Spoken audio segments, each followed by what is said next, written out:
This is one of 70 Moscow clinics where fully equipped vaccination centers opened on Saturday. They will work from 8 a.m. till 8 p.m., vaccinating hundreds of people daily. I don't need it because I'm one of thousands of volunteers who got Sputnik V injection within phase 3 of its clinical trials. But let's go inside and talk to the first volunteers of world's first anti-COVID mass vaccination.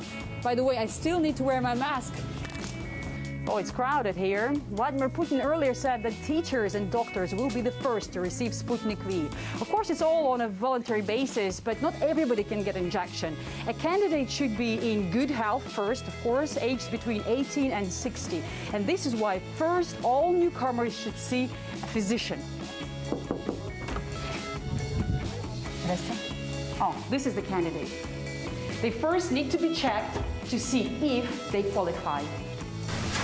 Здравствуйте, меня зовут Андреевич. Смотрю, вы переболели коронавирусной инфекцией. Да. Когда это было в июне, получается? В июне, да.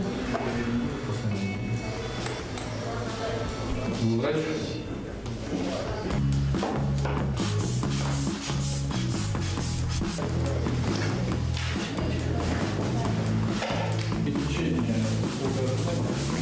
If qualified, like Galina, a candidate proceeds to the vaccination room. Проходите, пожалуйста. The vaccine is kept in a special freezer. They bring the freezers together with the doses. You can see it's minus 26 degrees Celsius.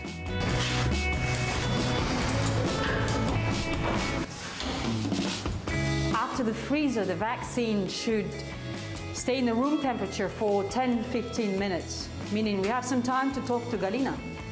Galina, why have you decided to get vaccinated? Because I'm a doctor, I'm in contact with COVID-positive patients. I commute to work and come into potential contact with others who are sick. Unfortunately, not everyone protects themselves. Not everyone's wearing masks and gloves. I got sick once, and I don't want to get it again.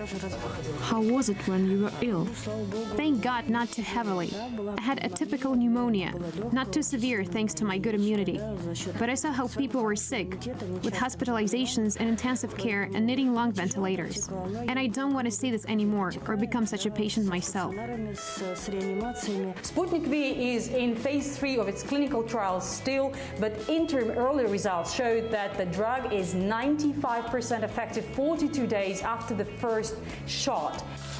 Yeah, the moment has approached, and this is real vaccine. No placebo is used because this is not clinical trials, but real vaccination. And by the way, those who took part in phase 3 of the clinical trials of Sputnik V, like me, like I did, and got placebo, will not be allowed to be vaccinated until the trials are over.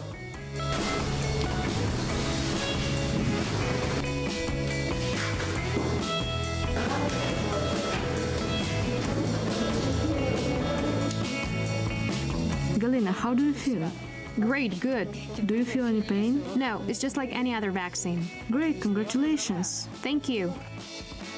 So Sputnik V vaccine is 2-shot vaccine. So now Galina got the first shot, and she and all others vaccinated today will have to return here to get the second shot in 21 days. Maria Finoshina, RT from Moscow Vaccination Center. This is Tapu 7. We've talked about the problem, reaction, solution idea before, and the whole concept of the Hegelian dialect of running two sides and doing everything possible to be able to control a populace, a group of people.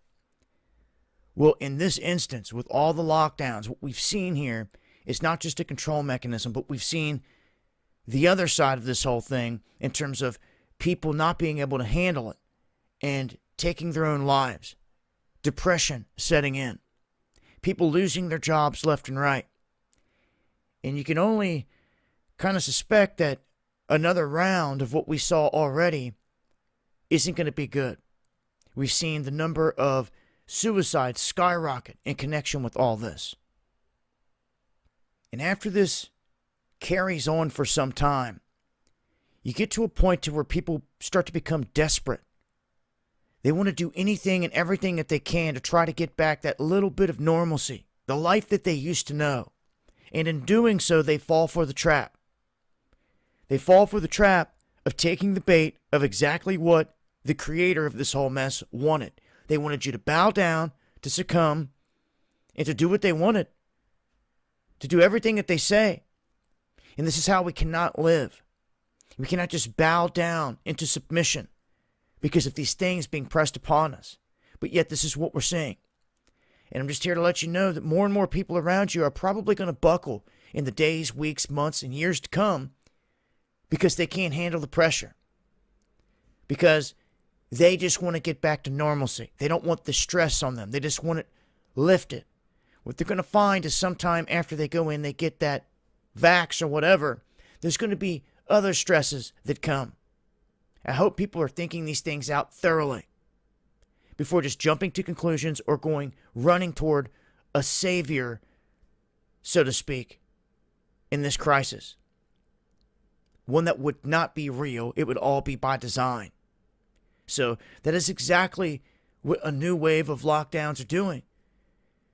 They're bringing people down into this depression, and it's opening the door for the ones that created all this to offer a solution. You see, create the problem, offer the solution. So don't fall for the mess out here is the main thing. It would be nice if this lockdown actually got lifted before the end of the year, but it looks like that's not going to happen. In LA County, they've locked down some 10 million people alone, just there, in that little experiment, to see how they're going to mentally handle all this. So stay strong, keep your head up, and know that we are in a battle out here. I'm going to break that down further on the next live stream. Make sure to follow me over here on DLive, going live Monday, Wednesday, and Friday at 9 p.m. Eastern. Much love, y'all. Keep fighting the good fight.